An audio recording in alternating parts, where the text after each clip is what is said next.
Then Allah subhanahu wa ta'ala uses a term that a lot of the people in this world have misunderstood. He says, and this is a very, very powerful term, and I hope we understand and listen to it very carefully because we don't want any misunderstanding. وَاللَّاتِي تَخَافُونَ نُشُوزَهُنَّ فَعِظُوهُنَّ وَاهْجُرُوهُنَّ فِي الْمَضَاجِعِ وَاضْرِبُوهُنَّ. Allahu Akbar. Allah subhanahu wa ta'ala says, those whom you fear that they have now turned away or they have become unruly, they are misbehaving from your spouses, meaning from your wives, or they are evil, or they have some bad characteristics in them, you should employ the most effective method to resolve the matter and the problem. You may want to, for example, I see some are actually smiling at me, they are wondering what I'm about to say. Allahu Akbar. Those who understand the Arabic language are waiting for the translation. May Allah subhanahu wa ta'ala grant us understanding. You may want to address her directly to give a warning, that is one. And you may want to separate the bedding, that is two. And you may want to tap her. Allahu Akbar.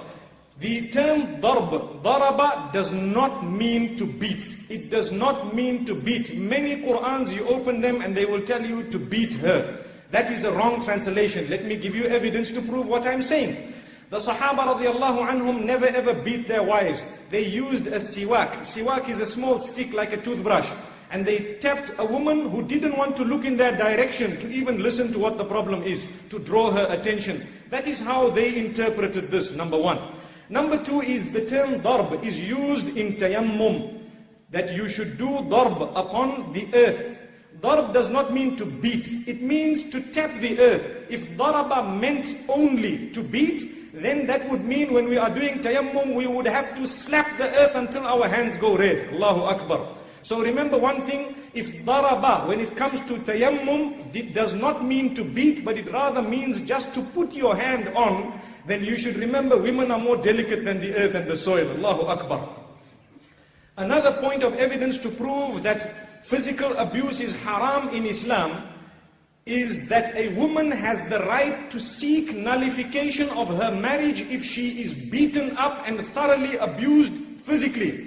Why would she be allowed to apply for a nullification if beating was permissible? Common sense, Allahu Akbar. And this is where the kuffar, the enemies of Islam, those who have little knowledge of Islam, those who surf the net to get the knowledge of Islam, those who answer the questions that creep up whilst they are reading the translation of the Quran themselves. For them, they don't know, they don't understand, either intentionally or unintentionally. They don't realize that in the Arabic language, when one word is used, it sometimes has more than 35 different meanings. Subhana Rabbiyal A'la. We need to look at how the Sahaba radiallahu anhum interpreted that verse and what they did as a result. And we need to look at all the different terminologies and remember something, if you are to beat your wife nowadays, she might get up and beat you even more thoroughly. Allahu Akbar. So be careful. How many people we have that are complaining about husband bashing. Allahu Akbar.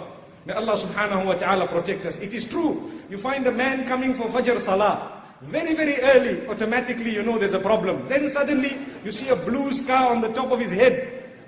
And then you think for a moment that that is a sign of the sujood that he has been engaged in all night. But it is not, subhanallah. May Allah subhanahu wa ta'ala grant us protection. So beating is something that really is a wrong word to use. Because nowadays when you say beat up your wife, it is criminal behavior. May Allah subhanahu wa ta'ala understand, may He make us understand.